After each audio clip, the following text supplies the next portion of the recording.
Hello বন্ধুরা, তোমরা সবাই কেমন আছো? আশা করি ভালো আছো, সুস্থ আছো। তো আমিও ভালো আছি। মৌসুমি অফিসিয়াল চ্যানেলে তোমাদের সবাইকে স্বাগত জানিয়ে আজকে চলে এলাম সকালে টিফিন নিয়ে। তো দেখতে পাচ্ছ এখানে টক দই আছে আর আছে স্লাইস রুটি। তো চলো, এখন তাওয়া বসিয়েছি, তাওয়াটাকে ভালো করে গরম হতে দিয়েছি। আর এখন এই যে রুটিটাকে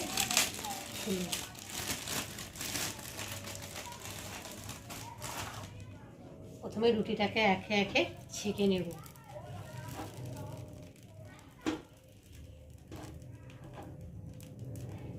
চারটেই ধরে গেল। ভালো করে ছেঁকে নেব, এক পিঠ করে উল্টিয়ে দেব।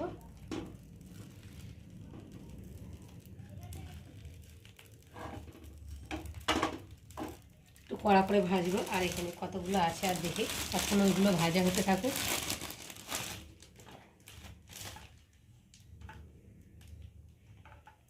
তো চলো এখন দেখি।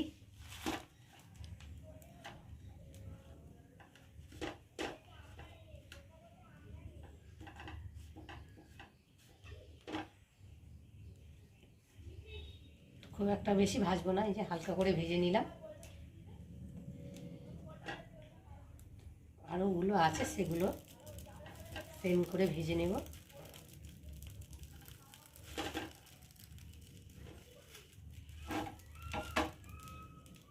এতটাই তাওয়া গরম হয়ে গেছে, আর এই তাওয়াটা তো পাতলা হয়ে গেছে, যার জন্য খুব তাড়াতাড়ি হয়ে যায়।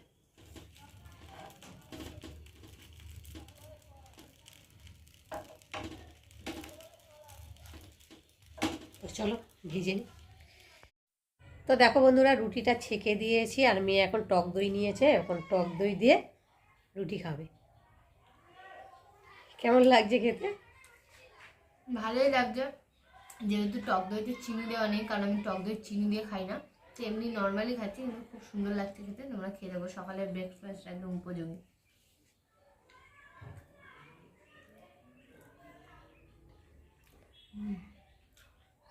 টেস্টি লাগছে।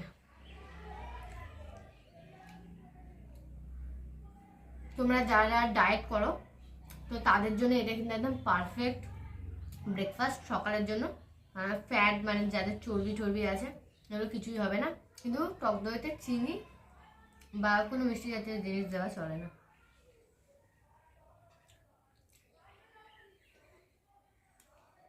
তো দেখো বন্ধুরা, মেয়েকে টিফিন করে দিয়ে মেয়েকে খেতে দিয়ে আর আমি রান্নায় চলে এলাম। তো দেখতে পাচ্ছ আলুটাকে ভেজে নিয়েছি। আজকে আলুর দম বানাবো, নিরামিষ আলুর দম। তো তার আগে আমি প্রথমে আলুগুলোকে ভালো করে ভেজে নিচ্ছি।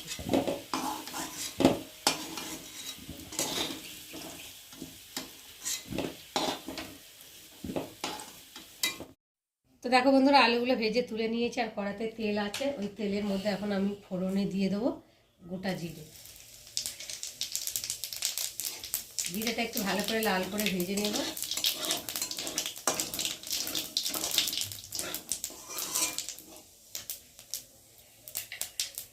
দেখো ভাজা ভাজা হয়ে এসেছে, আর এখন আমি দিয়ে দেবো আদা বাটা, টমেটো কুচি, স্বাদ মতো নুন, আর এর মধ্যে আছে হলুদ গুঁড়ো, লঙ্কার গুঁড়ো আর জিরের গুঁড়ো। দিয়ে মশলাটা ভালোভাবে তেলের মধ্যে কষিয়ে নেব। যতক্ষণ একটা মশলা কাঁচা বন্ধ যাবে ততক্ষণ আমি কষিয়ে নেব। আর যত মশলা কষিয়ে ভেজে রান্না করবে তত তরকারি টেস্ট হবে।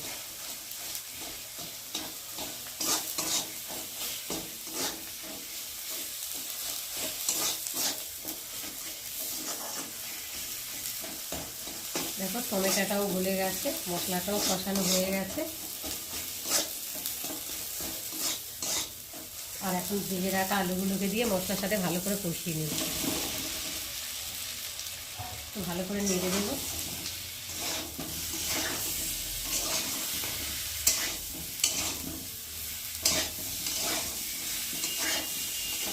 একটু ভালো করে নাড়ার পরে আর একটু ভালো করে কষিয়ে নেব।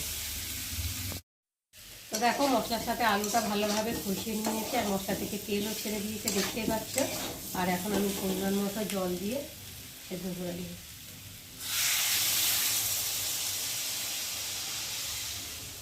দিয়ে একটু ভালো করে নেড়ে দেব।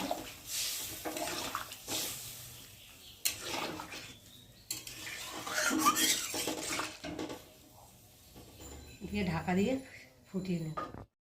তো বন্ধুরা দেখো আমার নিরামিষ আলুর দমের রেসিপি তৈরি হয়ে গেছে। আর নামাবার আগে আমি একটু স্বাদ মতো চিনি দেবো। তো গরম মশলা দিলে ভালো হতো, গরম মশলাটা নেই যদিও, তোমরা চাইলে গরম মশলা দিতে পারো। তো দেখো এখন আমি চিনি দিয়ে একটু ভালো করে নেড়ে ছেড়ে নেবো। চিনি দিলে স্বাদ হয়, খেতেও ভালো লাগে।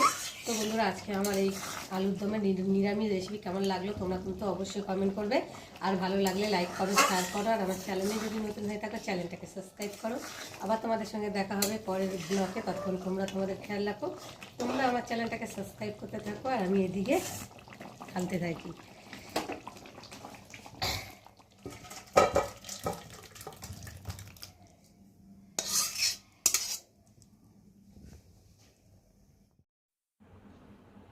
তো দেখো বন্ধুরা আলুর দম আর এই যে রুটি করেছি, রুটি আর এই যে আলুর দম বেড়ে রেডি করে নিয়েছি। আর এখন রুটি দিয়ে খাবো। আলুর দম রুটি দিয়ে খেতে আমার ভীষণ ভালো লাগে। যেহেতু আজকের ভাত করিনি, আলুর দম আর রুটি করেছি। আর এমনিতে একাদশী, তার জন্যে আমরা একাদশীটা করি, নিরামিষ খাই। তো তার জন্যে ভাত করিনি, ওই জন্যে আলুর দম আর রুটি করেছি। এই এখন দুপুরে খাবার, যেহেতু শরীর খারাপ, মুখে কিছু খেতে ভালো লাগছে না, তার জন্য ভাবলাম ঝাল ঝাল করে আলুর দম করি। তো দেখো ঝাল ঝাল করে আলুর দম করেছি আর রুটি,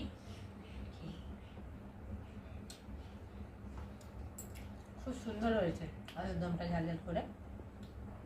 আর যেহেতু সর্দি মুখ, খুব ভালোই লাগছে।